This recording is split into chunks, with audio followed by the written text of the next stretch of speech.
Bonjour et bienvenue sur Télé Goël, votre télévision citoyenne du bassin minier. Aujourd'hui nous sommes le vendredi 27 septembre, voici tout de suite le sommaire de cette édition. Avec un appel aux promoteurs immobiliers à Liévin. La route départementale 301 est ouverte au niveau d'Aix-Noulette. Xavier Bertrand, le président de la région Hauts-de-France, rencontre les élus de la CAL. Convention de partenariat sur la rénovation de la maison du projet à Liévin. Autre signature, un contrat local de santé entre l'État et la CAL. Le World Clean Up Day à Avion. Le forum des associations à Billy-Montigny. Hommage aux fusillés de la citadelle d'Arras. Retour sur la fête paysanne de Vingles. La saison culturelle avionnaise est lancée. Très belle exposition sur la Pologne au Louvre-Lens. Notre coup de loupe de la semaine, la maison du projet revit à Lens. Mais tout de suite, retour sur les journées du patrimoine du week-end dernier.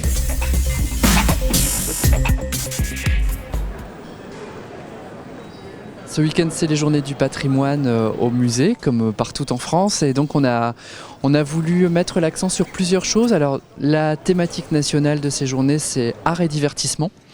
Donc on a voulu proposer tout un panel de visites, dont des visites assez décalées, par exemple, qui s'appellent les loges des fesses, ou sur le divertissement dans la galerie du temps, bien sûr, pour que les visiteurs puissent découvrir d'une façon différente cette galerie. Et puis, bien sûr, on a voulu proposer des activités qui puissent réunir tout le monde, toute la famille. Donc on a des ateliers créatifs. Alors autour de notre future exposition qui ouvre dans 3 jours, Pologne, peindre l'âme d'une nation. Et donc on s'est dit qu'on allait inviter les gens à découvrir la fête polonaise, d'où toutes les activités donc d'ornements, de couronnes, de motifs floraux à réaliser autour de la Pologne, et puis la présence aujourd'hui de l'ensemble Kalina qui vient animer régulièrement l'après-midi au musée.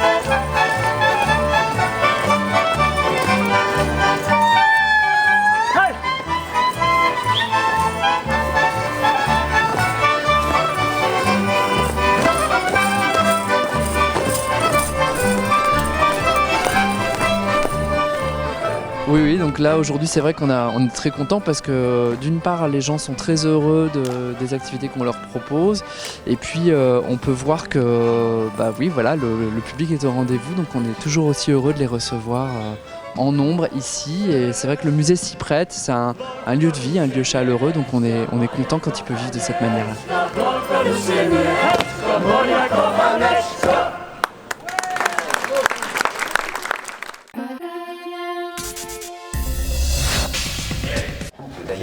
Mais effectivement, nous avons gagné. C'est un appel à projet.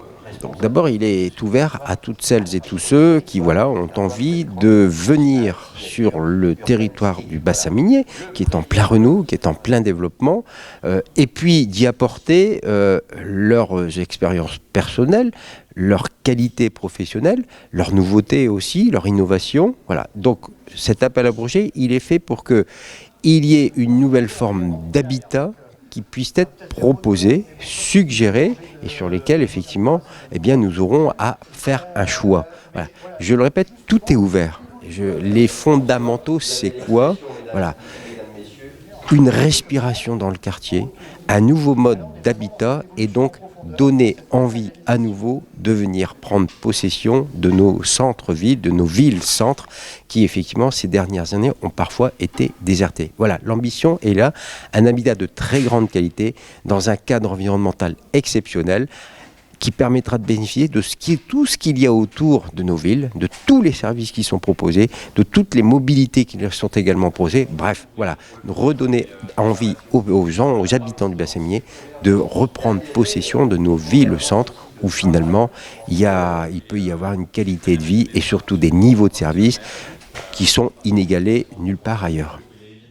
La première date importante était celle d'hier où la première phase elle a été lancée avec le lancement de cette première phase remportée par Villoja. La deuxième date qui est importante ici, c'est pour celles et ceux qui étaient présents à cette réunion de faire acte de candidature au 11 octobre prochain. Il leur reste 15 jours pour faire acte de candidature. Ensuite, jusqu'au 19, celles et ceux qui auront déposé candidature jusqu'au 19 décembre, de travailler leur dossier. Et le choix de l'heureux candidat, du lauréat, sera fait dans le courant du mois de janvier 2020. Et donc on saura qui, sur cette deuxième tranche, cette deuxième appel à projet, opérera sur ce secteur, tout en précisant qu'à la suite de la deuxième tranche, il y en aura une troisième. Et ça veut dire que pour celles et ceux qui, malheureusement, n'auront pas postulé ou n'auraient pas été choisis, ils auront encore une séance de rattrapage, puisqu'il y aura effectivement, surtout toujours sur ce quartier Jaurès, une troisième tranche. Un rendez-vous, je l'espère, dans le courant de l'année 2020 pour la mise en opérationnalité, quelque part, de ce deuxième appel à projet. Et on sera tout aussi heureux que hier lorsqu'on a posé la première pierre.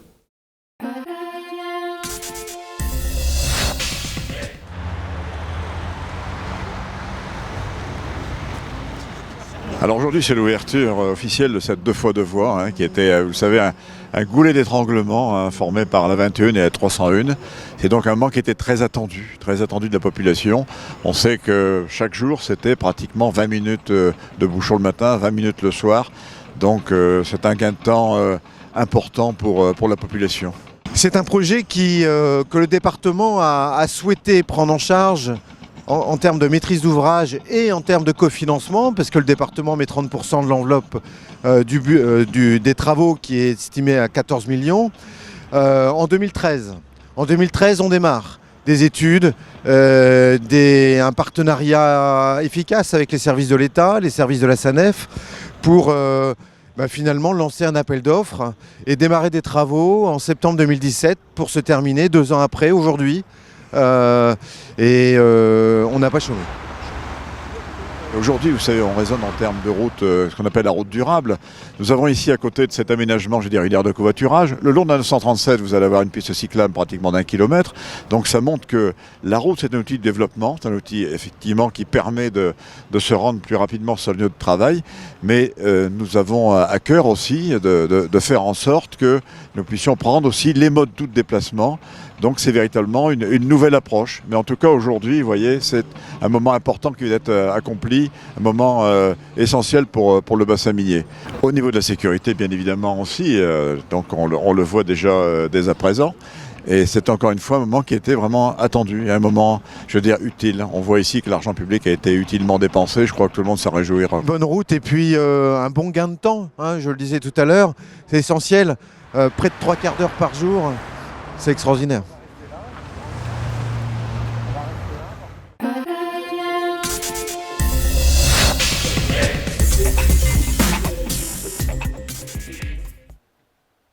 Le conseil communautaire de cette semaine à Lens a débuté par un hommage à Jacques Chirac, président décédé le même jour, et Claude Basset, conseiller communautaire de la ville de Loos-en-Gohelle, décédé récemment. C'est ensuite Alain Rogier, maire de Noyelles-sous-Lens et vice-président, qui a pris la parole pour interpeller un invité particulier venu rencontrer les élus et répondre à leurs questions, Monsieur Xavier Bertrand, président de notre région des Hauts-de-France. Transport, santé, renouveau du bassin minier et rénovation de l'habitat, autant de questions auxquelles a répondu le président, qui veut sortir les habitants de la misère et de la colère. Ici, notamment avec Proche Emploi seulement, il y a près de 1000 personnes qui sont sorties du chômage. C'est beaucoup, diront certains, ça fait une très grosse entreprise, c'est pas assez. Il faut qu'on passe à la vitesse supérieure. Et puis, c'est les aider sur leur pouvoir d'achat. Les aider sur le pouvoir d'achat, la région, vous savez, aide ceux qui prennent leur voiture pour aller travailler, qui font 20 km, 20 € par mois, imposable. C'est aussi la même chose quand vous faites garder vos enfants parce que vous travaillez. C'est aussi une aide de 20 €, 30 € quand vous les élevez seuls, vos enfants. Et puis, c'est aussi par la formation, par nos voitures à 2 € pour les chômeurs, leur permettre de remettre le pied à l'étrier et d'aller vers l'emploi. Il y a un autre sujet sur lequel on veut aller beaucoup plus vite, c'est la question de la rénovation énergétique des logements. Ça veut dire quoi ? Ça veut dire qu'on aura demain des logements mieux chauffés, mieux isolés et avec une charge la charge qui vient en plus des loyers qui va baisser. Donc rendre du pouvoir d'achat, ça on est totalement engagé avec les élus de la CAL pour avancer là-dessus. Et on est en train de dire à l'État, on passe la surmultiplier. Parce que les aides sur le papier, c'est moins bien que les aides en réalité. Donc après, il y a un certain nombre de projets sur lesquels ici on intervient, projets culturels, on le sait bien. Il y a un très beau projet justement de piscine sur lequel la région, sans augmenter les impôts, va financer 8 millions d'euros. C'est important, mais le bassin minier aussi mérite qu'on s'y intéresse. Et puis on a parlé beaucoup des transports, des infrastructures, parce que je n'abandonne pas le projet de Daniel Percheron, qui était la liaison entre le bassin minier et la métropole de Lille. Ce projet, il vaut toujours la peine qu'on se batte pour, mais comme il est à 2,5 millions d'euros, il faut quand même trouver les partenaires financiers pour monter le projet. Moi, je dois signer un nouveau partenariat stratégique région-État. Je ne le signerai pas s'il n'y a pas l'hôpital de Lens inscrit dedans. Moi, mon parti, c'est les Hauts-de-France, c'est la région. Moi, je suis quelqu'un qui vient de la droite, d'une droite sociale, d'une droite gaulliste, c'est vrai, mais on se retrouve sur une chose. C'est que ceux qu'il faut aider en priorité, à cause de la crise, de la mondialisation, c'est les Français modestes et les classes moyennes. Les premiers de cordée, on en a besoin, mais ce n'est pas eux qu'il faut aider en premier. Et on se retrouve là-dessus parce que nous, on voit bien qu'aujourd'hui, les gens qui sont au chômage, depuis toujours, ils n'arrivent pas à s'en sortir. Mais maintenant, ceux qui travaillent n'arrivent pas non plus à s'en sortir. Et là, c'est un pays qui va forcément dans le mur. Et nous, on veut éviter ça. Et on voit bien quelles sont les décisions. Quand vous prenez quand même que l'hôpital de Lens, il n'y a toujours pas la décision de lancer les travaux de l'hôpital de Lens. Mais on se moque du monde. On ne voit pas dans quelles conditions les médecins, les infirmières, les aides-soignantes font leur travail. On ne voit pas dans quelles conditions les gens sont accueillis. Le cœur du métier, il est toujours bien fait. Mais les conditions d'exercice, ce n'est pas possible. Mais vous vous rendez compte depuis combien de temps ça dure ? Ça, il n'y a pas de visite ministérielle dans l'hôpital. Le jour de l'inauguration, ils seront tous là. Mais en attendant, là, ils ne viennent pas voir la réalité. Parce que bien évidemment, en rentrant à Paris, ils diraient quoi ? C'est bon, on y va, quoi. Donc s'il faut maintenant interpeller chaque ministre qui va venir dans le Pas-de-Calais, moi je suis prêt à le faire, parce qu'il y en a marre. Voilà. Et je le dis, par rapport à tous ceux qui profitent de la colère et de la misère, notre boulot, c'est de sortir les gens de la misère et de la colère. C'est la question de l'emploi, c'est la question du pouvoir d'achat. L'intervention de M. Xavier Bertrand a permis de clarifier la position de la région. Et c'est un échange franc, direct, qui permet aussi de positionner la région sur les projets d'envergure pour l'agglomération. Et là, c'était une discussion qui était intéressante aussi parce que l'ensemble des sujets ont été évoqués, de la mobilité à la santé, au développement économique, l'emploi, et puis des projets aussi très du quotidien de la population, comme la rénovation des cités minières, les développements touristiques, le sport avec les constructions de la nouvelle piscine. Voilà, c'est aussi ça qu'on attendait de la région ce soir. Un échange courtois mais direct entre les élus de la CAL et le président de région, ancien ministre de la Santé sous M. Jacques Chirac, à qui il a rendu hommage au micro de Télé-Gouel en nous évoquant l'humanité et l'humour de cet ancien président, grâce à qui aujourd'hui, comme l'a rappelé M. Sylvain Robert, président de l'Agglo, le Louvre-Lens est chez nous. C'est un hommage particulier pour moi parce que c'est celui qui m'a fait confiance le premier, qui m'a nommé ministre de la Santé notamment. C'était quelqu'un de formidable, de profondément humain. Il aimait les gens comme c'était pas possible. Il aimait les gens. Il avait aussi une forme d'humour qui mettait à l'aise. Moi, vous savez, j'étais ministre de la Santé, il m'appelait docteur. Je dis, monsieur le président, j'étais assureur, j'étais pas médecin.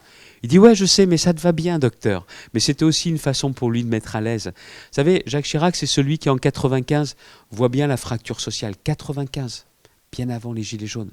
C'est celui qui, en 2002, à Johannesburg, en Afrique du Sud, dit, la maison brûle et on regarde ailleurs. La prise en compte écologique à l'époque, la vraie question, c'est qu'ensuite, ces préoccupations-là, elles n'ont pas été assez prises en compte. C'est ça le fond du problème. Mais Chirac, c'est aussi celui qui a mis en place les 2 grandes lois sur le handicap. 2 grandes lois, 75-2005, c'est Chirac au pouvoir. Parce qu'il accordait beaucoup d'importance aux plus fragiles aussi.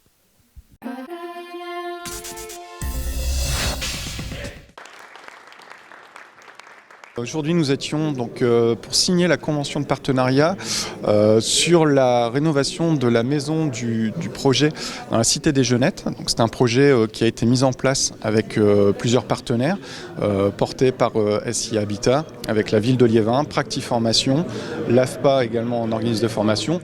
Sur ce dispositif, l'AFPA avait un rôle de coordinateur sur la formation, en partenariat avec Practiformation. L'objectif était de donner aux futurs stagiaires les compétences nécessaires sur les techniques de rénovation du bâtiment. Alors on avait des profils tout à fait variés, des personnes qui avaient néanmoins un intérêt pour le bâtiment. Comme on est sur un projet de formation, pas nécessairement les compétences. C'est ce qui a permis justement, l'intérêt de la formation, ça a été de permettre l'acquisition de ces fameuses compétences. Donc des profils très différents. 11 personnes, dont 9 personnes de Liévin qui ont suivi cette formation. De façon très pratique, la formation s'est déroulée en 2 temps. Une partie théorique en salle de cours où on expliquait les bases, mais avec très rapidement une application concrète dans la maison qui est devenue en fait un plateau technique à part entière et où les stagiaires ont mis en application les apprentissages théoriques qu'ils avaient acquis. Et c'est Monsieur Fédor. Donc les stagiaires ont suivi une formation qu'on nomme technique de base au métier du gros œuvre du bâtiment. À l'issue de cette formation, donc, chaque stagiaire a une attestation de formation. C'est une première étape dans leur parcours. L'idée derrière, c'est d'aller chercher une formation professionnalisante et derrière, forcément, un emploi, ce qu'on leur souhaite le plus rapidement possible.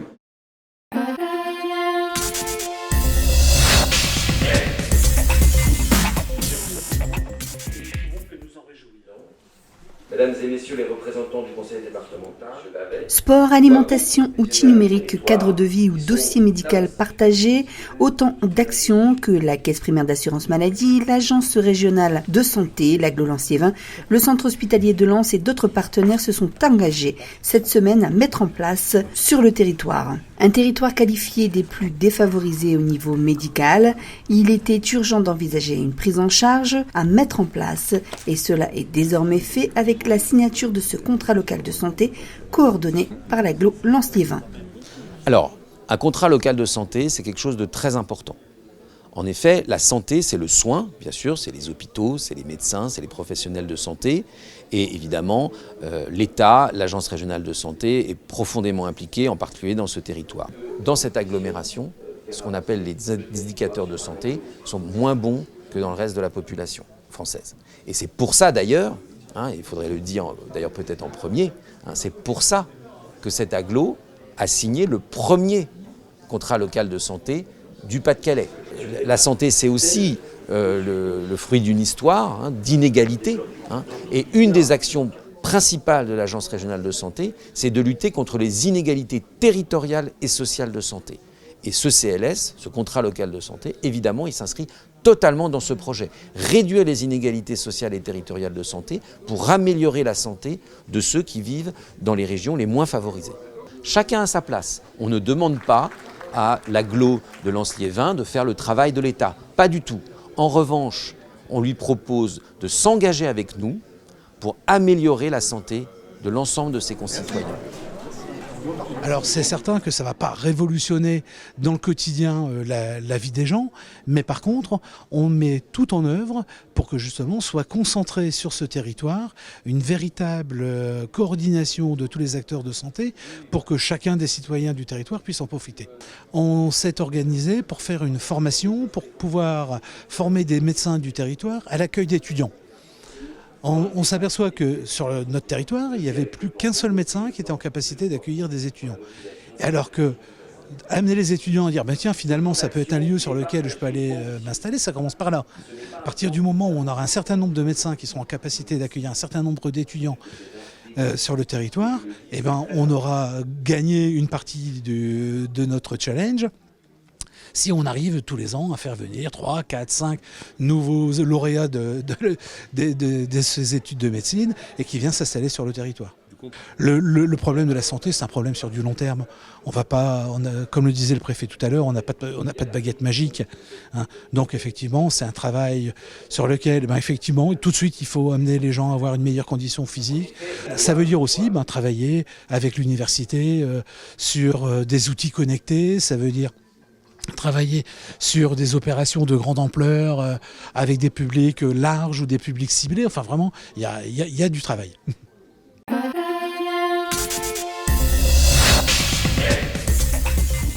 Et tout là-dedans. Dans le cadre du World Clean Day qui avait lieu ce week-end dans le monde entier, les jeunes enfants de l'école Romain Roland d'Avion ont enfilé gants et embarqué sacs poubelles pour nettoyer les abords de leur école. Ils en ont profité pour ramasser des mégots et participer ainsi au hashtag Fill the Bottle. Et à la fin de la journée, la récolte n'était pas géniale à voir. Merci encore à ces jeunes écoliers d'avoir participé à cette journée de nettoyage.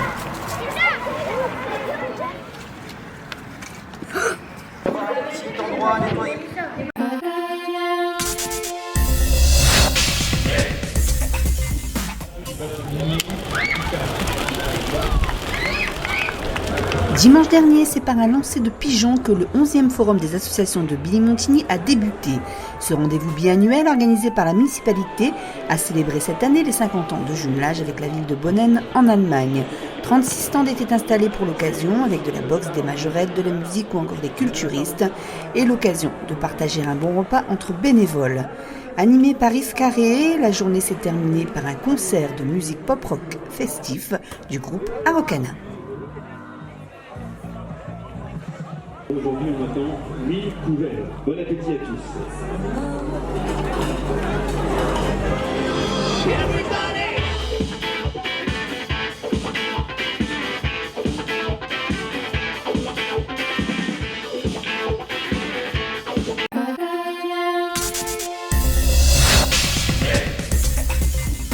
Préfet du Pas-de-Calais, représenté par M. Alain Castagnier, sous-préfet d'Arras.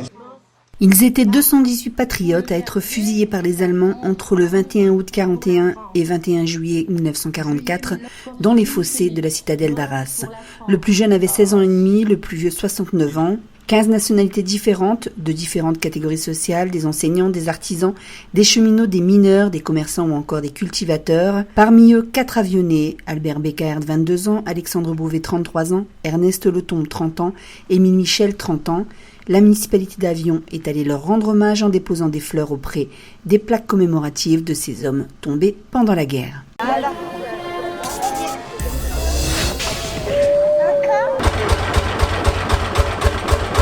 Dimanche dernier, la ville de Vingles a pris l'allure d'une ferme géante.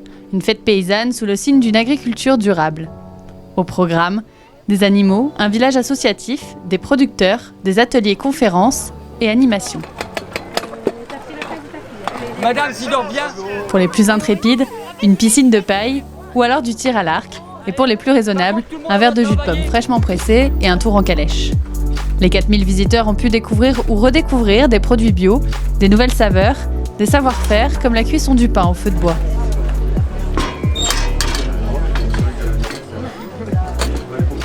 L'occasion pour les locaux et les nombreuses associations de partager sur les enjeux actuels, préserver la planète, limiter ses déchets et favoriser une agriculture plus raisonnée.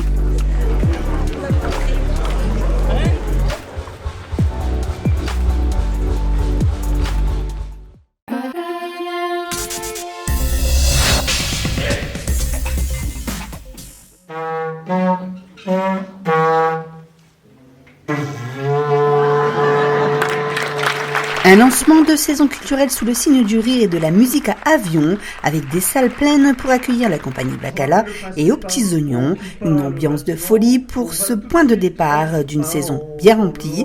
Rendez-vous ce week-end avec Un jour je suis né depuis J'improvise à la salle Aragon d'Avion pour la suite de cette nouvelle saison.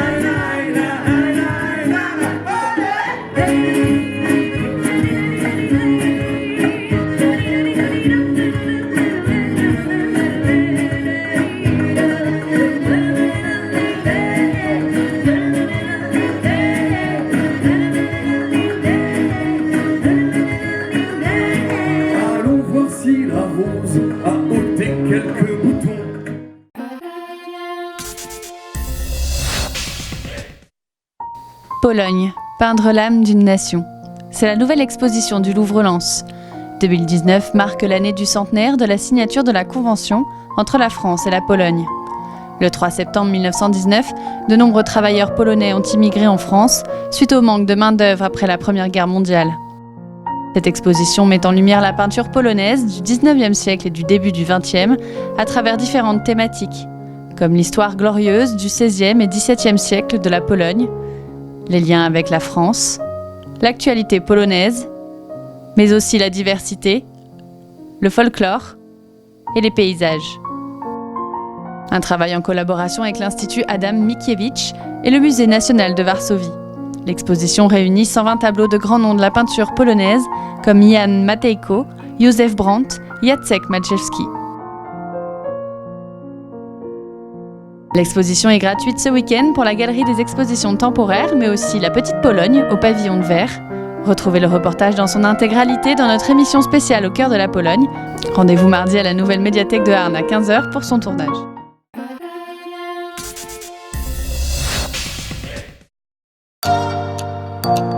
Alors l'association Porte Mine effectivement est venue s'installer ici à la Maison des Projets donc pour une réouverture.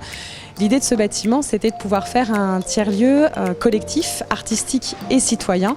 On est situé ici au pied du Louvre. Ce bâtiment est assez incroyable et magnifique puisqu'il est de 1200 mètres carrés sur 2 niveaux. Et l'idée, c'était comment on pouvait réouvrir ce lieu aux initiatives citoyennes, associatives, toujours dans l'idée de pouvoir développer le territoire et de valoriser les initiatives qui se passent ici. Donc dans la Maison des Projets, on trouve un café culturel et citoyen qu'on appelle bar éphémère permanent, dans lequel on peut trouver flipper, baby-foot, mais aussi des jeux de société, des jeux pour les enfants, des livres qu'on peut emporter, des livres aussi qu'on peut nous amener. Et l'idée de ce lieu, c'est qu'il puisse s'animer. Donc tout à l'heure, on a Jean-Claude, un des voisins qui est passé pour organiser un jeu de cartes. On a un autre voisin qui est fan de funk et qui voudrait faire une soirée funk. Mais on a aussi quelques groupes de musique lensois qui nous ont proposé de venir faire des répétitions publiques, des jam sessions, c'est-à-dire des scènes ouvertes ou encore des petits concerts.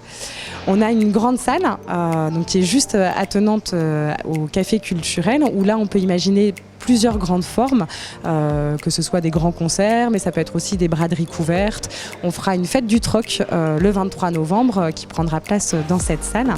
Et puis en rez-de-jardin, on a des espaces, alors comme on est dans une maison des projets, des espaces qui sont à habiter alors par des créateurs, des plasticiens, mais aussi pourquoi pas des associations qui chercheraient un lieu. L'idée c'est de venir l'habiter ici ensemble et de pouvoir animer ce lieu et le territoire de manière collective. Alors le lieu est ouvert du mercredi au dimanche avec quelques horaires qui diffèrent selon les jours.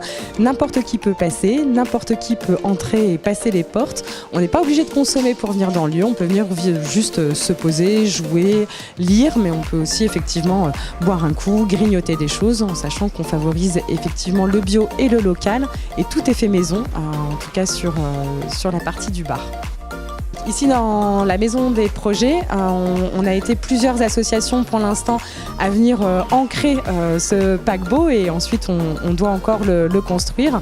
Donc effectivement on a le Book Café qui est un bistrot littéro-solidaire qui est ambassadeur de l'économie sociale et solidaire qui est venu en co-gestion avec nous sur ce café citoyen.